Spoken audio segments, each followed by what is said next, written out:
que faria um governo caso quisesse nos dominar? Quais seriam as medidas que ele tomaria para nos tornar cada vez mais vulneráveis aos seus mandos e desmandos?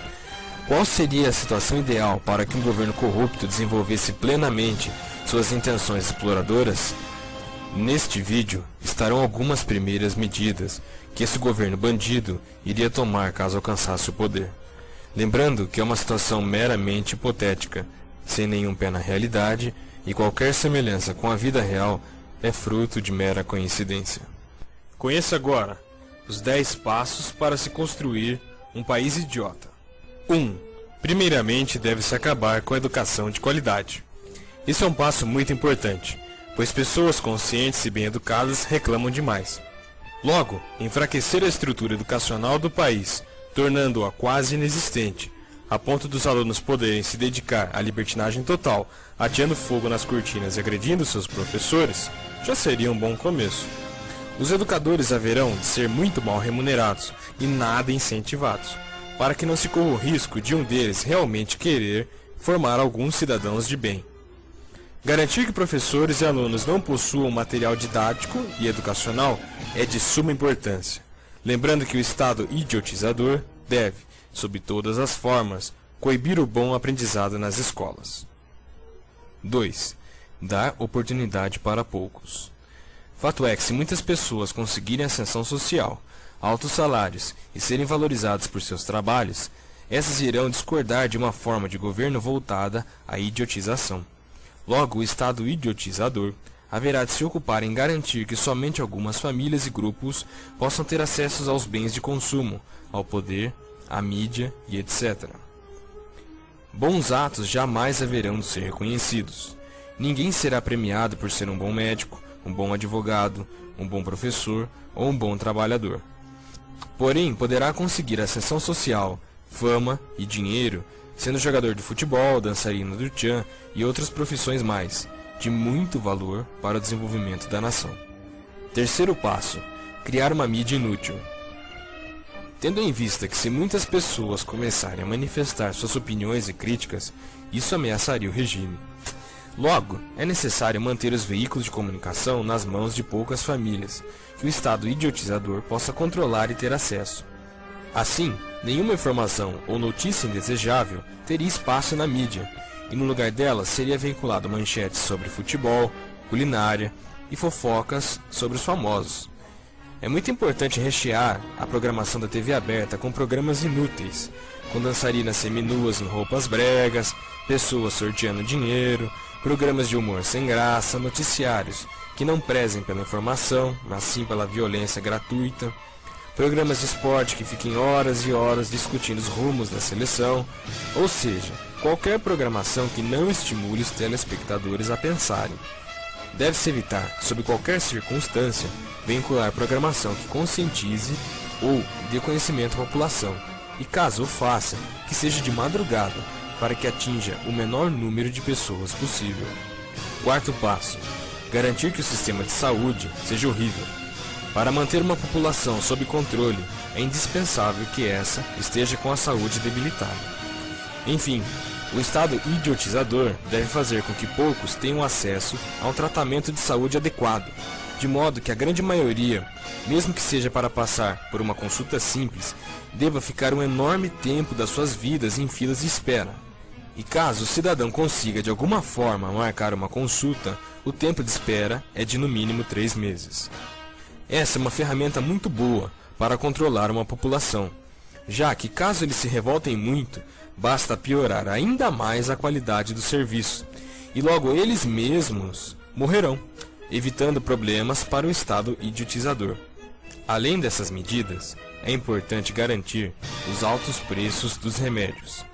Caso um deles consiga marcar uma consulta, sobreviva até ela e de fato consiga ser atendido, os preços altos dos remédios garantirão que o cidadão não tenha acesso a um tratamento digno sob qualquer circunstância. Quinto passo: cobrar altos impostos. Deve-se criar um sistema completamente injusto de arrecadação, de modo que o preço de uma bicicleta, por exemplo, ou qualquer outra mercadoria, seja metade somente de impostos. E em tudo será cobrado, taxas e mais taxas. O governo te cobrará para viver, para trabalhar, para comprar, para vender, inclusive para morrer. E o cidadão jamais terá o retorno desse dinheiro. Na República da Idiotocracia, os impostos não são para promover melhorias para a sociedade. 6. Garantir a impunidade. Num país plenamente imbecil, a justiça não é cega, e muito menos é para todos. Caso alguém cometa um delito, mesmo que muito grave, irá para a cadeia, uma espécie de escola preparatória para o crime organizado, e voltará dentro de pouco tempo para as ruas, de modo a desempenhar suas atividades de bandido com uma maior aptidão do que antes.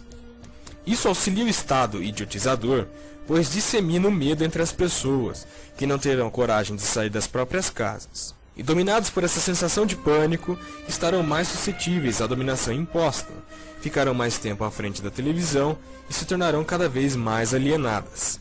A corrupção deve ser considerada comum, e jamais como motivo de prisão ou punição. 7ª etapa. Tudo tem que não funcionar. Tudo, absolutamente tudo, deverá funcionar mal. Se você for tirar um documento, um RG por exemplo, ele demorará muito para chegar. Os correios não enviarão as correspondências no prazo, os serviços públicos de água, esgoto e luz sempre estarão com problemas, as estradas deverão ser pessimamente cuidadas, mesmo com a cobrança de pedágios, bom, sem contar no IPVA caríssimo todo ano, ou seja, todas as funções da sociedade deverão falir. Cabe ao Estado disseminar a falência geral pelo país, promovendo o mau funcionamento de tudo que existir nele. Os cidadãos devem se sentir sempre mal atendidos e de nenhuma forma terem a quem recorrer. 8. Promover o desemprego. Garantir empregos para a população não deve ser uma meta principal.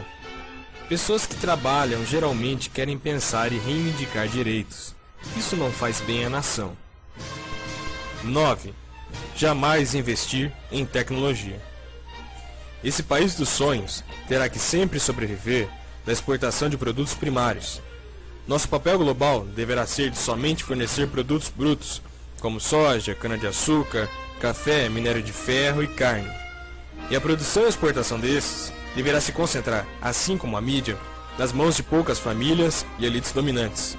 Investir em tecnologia, pesquisa e desenvolvimento e exportação de bens de produção com alto valor agregado não deverá ser prioridade, já que isso traria oportunidade para que muitos cidadãos estudassem, produzissem e fizessem parte do desenvolvimento nacional.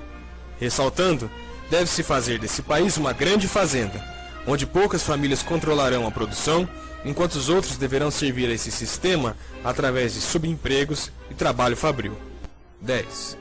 Empregar pessoas que dupliquem sua renda em poucos anos no governo. Essa é a medida mais importante. Nós deveremos empregar nos governos pessoas que visem somente duplicar, quadruplicar, quintuplicar suas rendas em poucos anos, parasitando todo o sistema e trabalhando sempre para si próprios e nunca para o bem coletivo. É importante que muitos ignorantes trabalhem na administração do país, que muita gente despreparada assuma cargos importantes na esfera governamental, que elas se apropriem do que não é seu, que se corrompam, que se aproveitem das pessoas, que roubem toda a população. Aí sim, o povo já mal educado, doente e desempregado perderá a fé até em seus próprios representantes. Tendo isso tudo acontecido, podemos dar boas-vindas a uma idiotocracia plena. Tendo visto esse vídeo, você a partir deste momento está preparado ou preparada para identificar alguma dessas ações.